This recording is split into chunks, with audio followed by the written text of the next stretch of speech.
తాళరేవు మండల పరిధిలో గల కొత్తగా ఎన్నికైనటువంటి నీటి సంఘ అధ్యక్షులందరికీ కూడా అభినందనలు తెలియజేస్తూ, అలాగే ఈసీగా మన అందరికీ సుపరిచితులు, ఈ వ్యవస్థ మీద కూడా అవగాహన ఉన్న పెద్దలు భాస్కర్ రాజు గారికి, అలాగే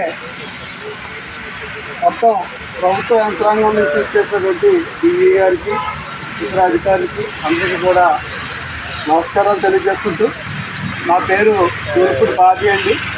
మీ అందరికీ ఫోన్లో ఎక్కువగా అప్డేట్స్ ఇస్తూనే ఉన్నాం. గత తొలకరిలో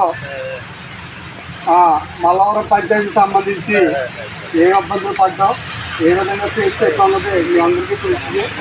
ఇప్పుడు ఈ గాలో పనికి వచ్చేటప్పటికి మనం పూర్తి స్థాయిలో పని చేయగలం, వాళ్ళందరికీ కూడా అందుబాటులో మనం న్యాయం చేయగలం అంటే కనుక చాలా కొంత గ్రాంట్ ఏరియా వేయడానికి ముందుకు వస్తారు.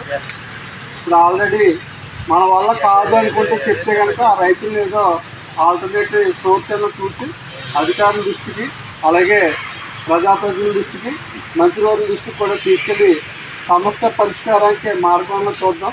ఎందుకంటే మన ప్రభుత్వం ఏ విధంగా పరిపాలిస్తుందన్నది ప్రజలందరికీ తెలుసు, రైతులందరికీ తెలుసు. ఇప్పుడే రైతుల్లో మనకి ధాన్యం కొనుగోలు విషయంలో ఒక మంచి పేరు వచ్చింది. రేపు ఈ కాలువ పంట విషయంలో వచ్చేటప్పటికి మన అధికారులు ఏమాత్రం అశ్రద్ధ వహించినా మనకి చెడ్డ పేరు రావడానికి ఎక్కువ ఆస్కారం ఉంటుంది. ఎందుకంటే మా గ్రాంట్ ఏరియా వచ్చినప్పటికీ మనం ఎన్ని రకాల ప్రయత్నాలు చేసినా నీటి ఎక్కడిని మనం తీర్చలేకపోతున్నాం. ఏమాత్రం అవకాశం ఉన్నా ఒక్క చైన్ ఏంటంటే మోటార్ సైకిల్ తిప్పేస్తూ ఉంటారు అక్కడ. అది ప్రతి సంవత్సరం రెగ్యులర్గా జరుగుతున్న ప్రాసెస్. గత 5 సంవత్సరాలు ఏం జరిగిందన్నది అందరికీ తెలిసిందే. కాలువ వ్యవస్థ ఎలా ఉందో, కాలువలు ఎవరు పట్టించున్నారో, పట్టించుకున్న నాదులు కూడా లేరు.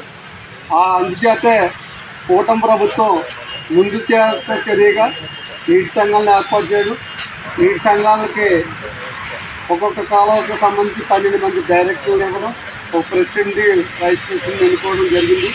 ఏదైనా పదవులు తీసుకున్న వాళ్ళందరూ కూడా బలవంతంగా ఎవరికో పదవులు అప్పచెప్పలేదు. మేము బాధ్యతగానే చేస్తారని ఉద్దేశంతో మీకు పదవులు ఇవ్వడం జరిగింది.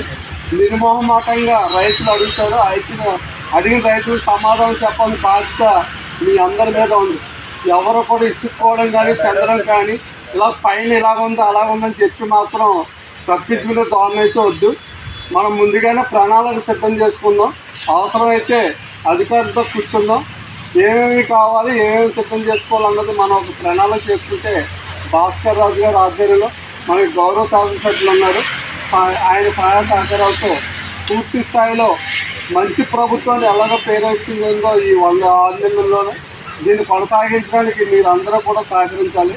ఎందుకంటే ఇప్పుడు ఉన్న పరిస్థితులు ఎలా ఉన్నాయంటే వ్యవసాయం చేసే రైతులందరూ కూడా మనం అన్నీ అవసరం పెడితేనే అతను పంట సాగు చేసుకున్నాం.